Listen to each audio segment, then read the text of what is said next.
ఒడిషా నుంచి తమిళనాడుకు అక్రమంగా తరలిస్తున్న గంజాయిని అనకాపల్లి జిల్లా కాసింకోట పోలీసులు వలపని పట్టుకున్నారు. ఈ మేరకు కాసింకోట పోలీస్ స్టేషన్లో ఏర్పాటు చేసిన విలేకరుల సమావేశంలో డీఎస్పీ శ్రావణి మాట్లాడుతూ ఒడిషా నుంచి తమిళనాడుకు స్కార్పియో వాహనంలో అక్రమంగా తరలిస్తున్న సుమారు 50 లక్షల విలువ చేసే గంజాయిని కాసింకోట సత్యమతల్లి మలుపు వద్ద పట్టుకున్నామని స్పష్టం చేశారు.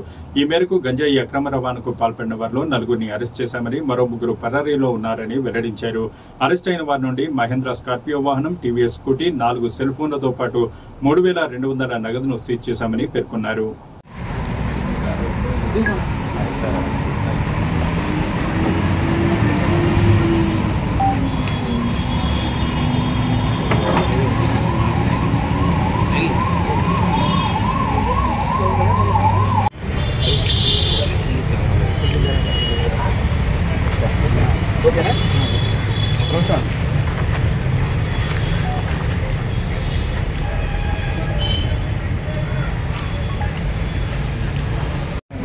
పాత కేసెస్ 2017లో ఒకళ్ళ మీద ఉంది, 2022లో NDPS కేసెస్ ఉన్నాయి 2 పైన.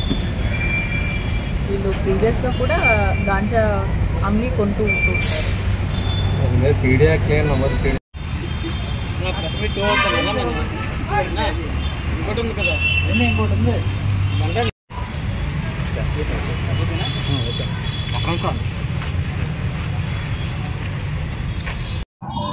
ప్రీవియస్ కేసెస్ లేవు కదా వీళ్ళ మీద?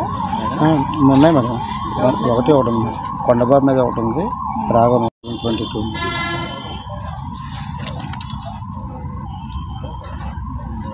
స్టార్ట్ చేయండి సార్. చెప్పండి.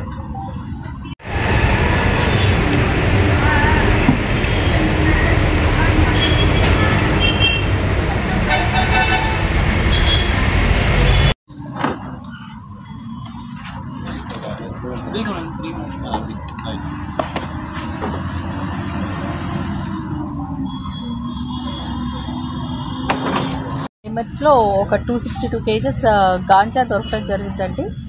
దీంట్లో ఒక 4 అక్యూజ్డ్ అండ్ ఒక Mahindra Scorpio and TVS Jupiter scooty, ఇది పైలట్ కింద యూజ్ చేశారు. పైలట్ వెహికల్లో ఒక 2 ఉండి వాళ్ళకి దారి చెప్తూ ఉంటే స్కార్పియోలో వాళ్ళు సరుకు తీసుకొచ్చారు.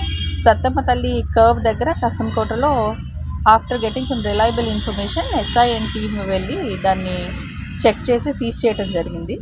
అండ్ దీంట్లో వచ్చేసి మాకు వచ్చి 262 kgs ganja, 4 mobile phones and cash 3200 seize చేయడం జరిగింది. వీళ్ళ మీద 2017 అండ్ 2022లో ప్రీవియస్ కేసెస్ కూడా వీళ్ళ మీద నమోదవటం జరిగింది. వీళ్ళ సోర్స్ అండ్ డెస్టినేషన్స్ కూడా కనుక్కుంటాం. వీళ్ళు తమిళనాడు తీసుకెళ్తున్నానంటున్నారు. వాళ్ళు ఏదో త్రూ సమ్ యాప్స్ కమ్యూనికేట్ చేసుకుంటున్నారని, డెస్టినేషన్ కూడా తీసుకొస్తాం.